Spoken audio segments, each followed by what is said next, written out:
ओम शांति। 5 अक्टूबर 2021 आज की साकार मुरली।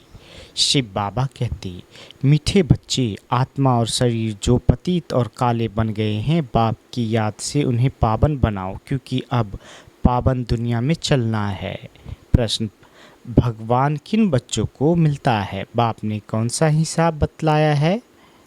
उत्तर, जिन्होंने शुरू से भक्ति की है उन्हें ही भगवान मिलता है। बाबा ने यह हिसाब बतलाया है कि सबसे पहले तुम भक्ति करते हो, इसलिए तुम्हें पहले पहले भगवान द्वारा ज्ञान मिलता है, जिससे फिर तुम नई दुनिया में राज करते हो। बाप कहते हैं, तुमने आधा कल्प मुझे याद किया है, अब मैं आया हूँ तुम्हें भक्ति का फल देने। आज का गीत, मरना तेरी गली में। ओम शांति। बाबा कहते, बच्चों ने गीत सुना, जब कोई मरते हैं तो बाप के पास जन्म लेते हैं। जानते हो, हम आत्माएं हैं। वह हो गई शरीर की बात, एक शरीर छोड़ फिर दूसरे बाप के पास जाते हैं। तुमने कितने साकारी बाप किए हैं, है असल में हो निराकारी बाप के बच्चे। बाबा कहते, तुमने कितने साकारी बाप किए हैं, असल में हो निराकारी बाप के बच्चे। तुम आत्मा परमपिता परमात्मा के बच्चे हो, रहने वाले भी हाँ वहाँ के हो, जिसको निर्माण धाम व शांति धाम कहा जाता है। बाप भी वहाँ रहते हैं। यहाँ तुम आकर लौकिक बाप के बच्चे बनते हो तो फिर उस बाप को भूल जाते हो। सतयुग में तुम सुखी बन जाते हो तो उस पारलौकिक बाप को भूल जाते हो। सुख में उस बाप का सिमरन नहीं करते हो, दुख में याद करते हो। और आत्मा याद करती है, जब लौकिक बाप को याद करती है तो बुद्धि शरीर तरफ चल रहती है। उस बाबा को याद करेंगे तो कहेंगे, ओ बाबा है। दोनों बाबा राइट्स अक्षर बाप ही है। वह भी फादर, ये भी फादर। आत्मा रूहानी बाप को याद करती है तो बुद्धि वहाँ चली जाती है। ये बाप बैठ बच्चों को समझाते हैं। अभी तुम जानते हो बाबा आया हुआ है, हमको अपना बनाया है। बाप कहते हैं, पहले पहले हमने तुमको स्वर्ग में भेजा था, तुम बहुत साहूकार थे, फिर जन्म ले ड्रामा प्लान अनुसार अभी तुम दुखी हो पड़े हो। ड्रामा अनुसार ये पुरानी दुनिया खत्म होनी है। यह शरीर रूपी वस्त्र सतो प्रधान थे, फिर गोल्डन एज से आत्मा सिल्वर एज में आई तो शरीर भी सिल्वर में आया, फिर कापर एज में आए। अभी तो तुम्हारी आत्मा बिल्कुल ही पतित हो गई है तो शरीर भी पतित है। जैसे 14 कैरेट का सोना कोई पसंद नहीं करते हैं, काला पड़ जाता है, तुम भी अभी काले आयरन एजेड बन गए हो। अब आत्मा और शरीर जो ऐसे काले बन गए हैं तो फिर पवित्र कैसे बने? आत्मा पवित्र बने तो शरीर भी पवित्र मिले। वह कैसे होगा? क्या गंगा स्नान करने से? नहीं, पुकारते ही है, हे पतित पावन आओ। ये आत्मा कहती है तो बुद्धि पारलौकिक बाप तरफ चली जाती है। हे बाबा देखो, बाबा अक्षर ही कितना मीठा है। भारत में ही बाबा बाबा करते हैं। अभी तुम आत्माभिमानी बन बाबा के बने हो। बाबा कहते हैं, मैं तुमको स्वर्ग में भेजा था, नया शरीर धारण किया था। अब तुम क्या बन गए हो? ये बातें हमेशा अंदर रहनी चाहिए। बाबा को ही याद करना चाहिए। याद सब करते हैं ना, हे बाबा हम आत्माएं पतित बन गई हैं, अब आओ आकर पावन बनाओ। ड्रामा में ये भी पार्ट है। तब तो बुलाते हैं, ड्रामा प्लान अनुसार आएंगे भी तब, जब पुरानी दुनिया से नई बनती है तो ज़रूर संगम पर ही आएंगे। बाबा कहते तुम बच्चों को निश्चय है, बिलीव इट मोस्ट बाबा है। कहते भी हैं स्वीट स्वीटेस्ट बाबा। अब स्वीट कौन है? लौकिक संबंध में पहले फादर है जो जन्म देते हैं, फिर है टीचर, टीचर से पढ़कर तुम मर्तबा पाते हो। Knowledge is source of income कहा जाता है, ज्ञान है नॉलेज, योग है याद। तो बेहद का जिसको पता नहीं है, चित्रों में क्लियर दिखाया है भी है, ब्रह्मा द्वारा स्थापना शिव बाबा कराते हैं। कृष्ण कैसे राजयोग सिखाएगा? राजयोग सिखाते ही हैं सतयुग के लिए, तो जरूर संगम पर बाप ने सिखाया होगा। सतयुग की स्थापना करने वाला है बाबा, ब्रह्मा द्वारा कराते हैं। करण करावन हार है ना, वह तो लोग त्रिमूर्ति ब्रह्मा कह देते हैं, परंतु ऊंचे ते ऊंच शिव है ना, वह साकार, वह निराकार है। सृष्टि भी यही है, इस सृष्टि का ही चक्र फिरता है, रिपीट होता रहता है। सूक्ष्म बतन की सृष्टि का चक्र नहीं गाया जाता है। वर्ल्ड की हिस्ट्री ज्योग्राफी रिपीट होती है, गाते भी हैं। सतयुग, त्रेता, द्वापर, कलयुग, बीच में जरूर संगम युग चाहिए, नहीं तो कलयुग को सतयुग कौन बनाए? नरकवासियों को स्वर्गवासी बनाने बाप संगम पर ही आते हैं।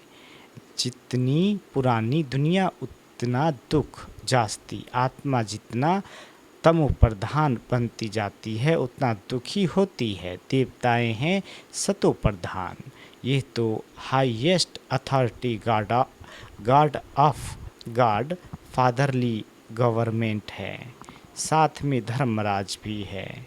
बाप कहते हैं तुम शिवालय में रहने वाले थे, अब है वेश्यालय। तुम पावन थे, अब पतित बने हो, तो कहते हो हम तो पापी हैं। आत्मा कहती है मुझ निर्गुण हारे में कोई गुण नहीं। कोई भी देवता के मंदिर में जाएंगे तो उनके आगे ऐसे कहेंगे, कहना चाहिए बाप के आगे, उसको छोर ब्रदर्स को लगते हैं। ये देवताएं ब्रदर्स ठहरे ना, ब्रदर्स से तो कुछ मिलना नहीं है। भाइयों की पूजा करते रहते नीचे गिरते आए हैं, अब तुम बच्चे जानते हो बाप आया हुआ है, उससे हमको वर्षा मिलता है। बाकी मनुष्य तो बाप को जानते ही नहीं, सर्वव्यापी कह देते हैं। कोई फिर कहते अखंड ज्योति तत्व है, कोई कहते हैं नाम रूप से न्यारा है। अरे तुम कहते हो अखंड ज्योति स्वरूप है, फिर नाम रूप से न्यारा कैसे कहते हो? बाप को न जानने के कारण ही पतित बन पड़े हैं, तमो प्रधान भी बनना ही है। बाबा कहते फिर जब बाप आए तब सबको पावन बनाए। आत्माएं निराकारी दुनिया में सब बाप के साथ रहती है, फिर यहाँ आकर सतो रजो तमो का पाठ बजाती है। आत्मा ही बाप को याद करती है। बाप आते भी है, कहते हैं ब्रह्मा तन का आधार लेता हूँ, यह है भाग्यशाली रथ, बिगैर आत्मा रथ थोड़े ही होता है। कहते भाग्यरथ ने गंगा लाई। अब ये बात तो हो नहीं सकती, परंतु कुछ भी समझते नहीं कि हम कहते क्या हैं। अभी तुम बच्चों को समझाया है, ये है ज्ञान वर्षा। इससे क्या होता है? पतित से पावन बनते हैं। गंगा जमुना तो सतयुग में भी होती है। कहते हैं कृष्ण जमुना के कंठे पर खेल पाल करते हैं, ऐसी कोई बातें है नहीं। वह तो सतयुग का प्रिंस है, उनकी बहुत संभाल से पालना होती है, क्योंकि फूल है ना, फूल कितने अच्छे सुंदर होते हैं। फूल से सभी आकर खुशबू लेते हैं, कांटों से थोड़े ही खुशबू लेंगे। अभी तो है ही कांटों की दुनिया।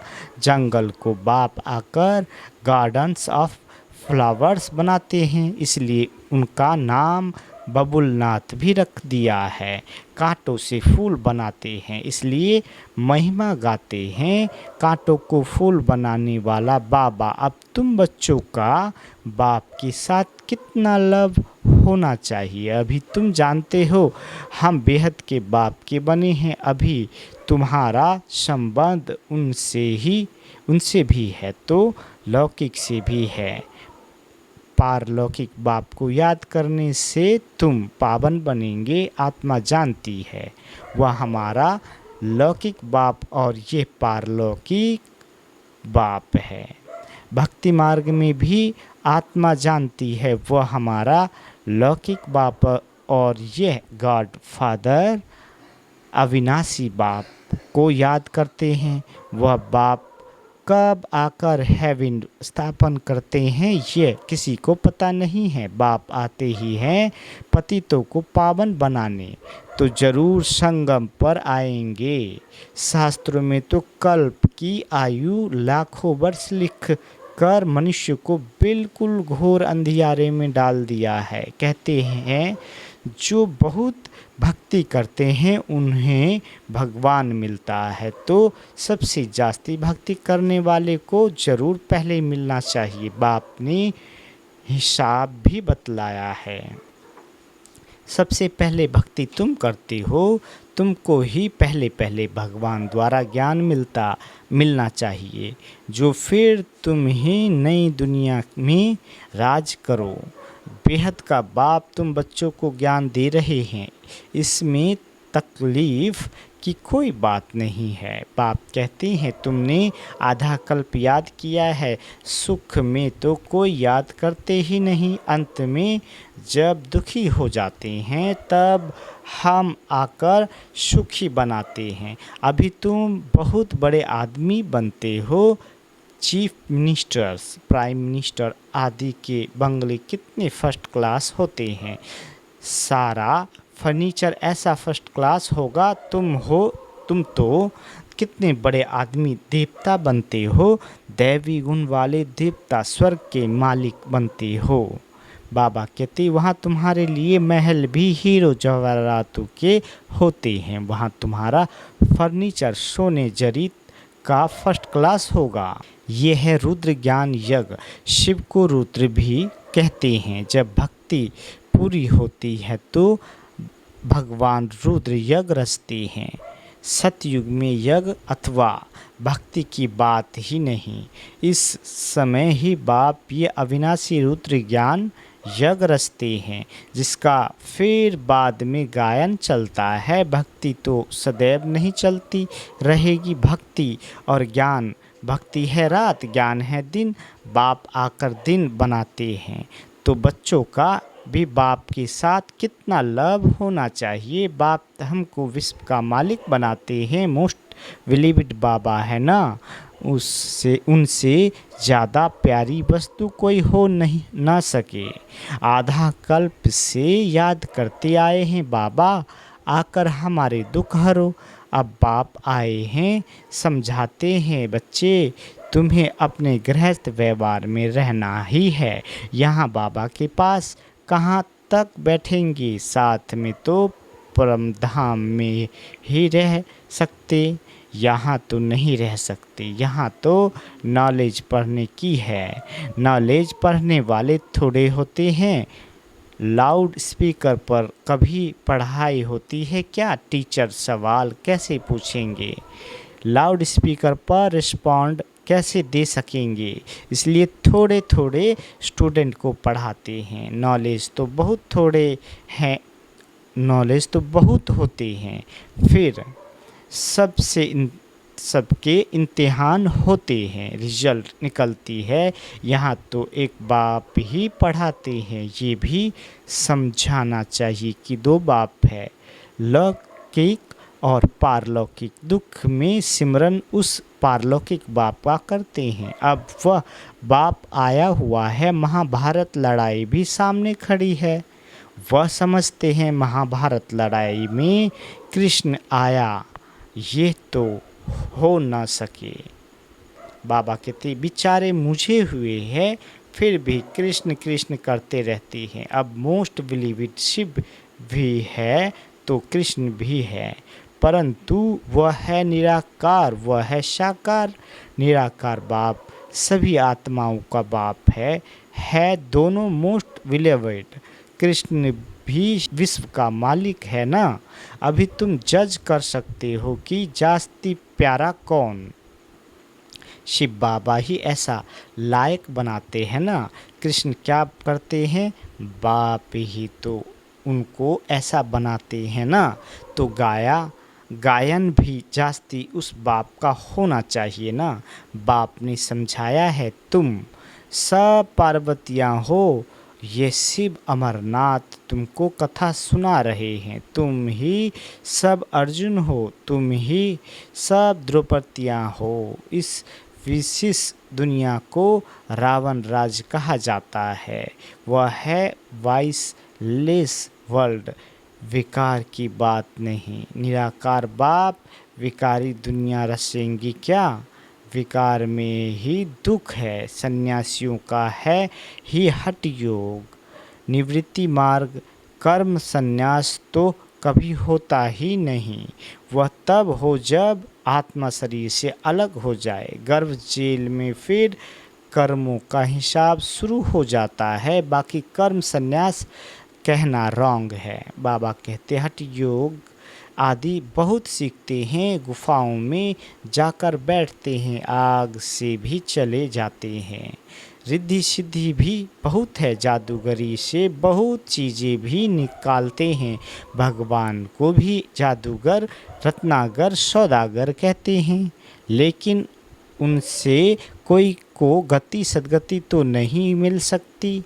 वह तो एक ही सच्चा सतगुरु आकर सबकी गति सद्गति करते हैं। अच्छा, मीठी मीठी सिकीली दे बच्चों प्रति माता पिता बाप दादा का याद प्यार और गुड मॉर्निंग। रूहानी बाप की रूहानी बच्चों को नमस्ते।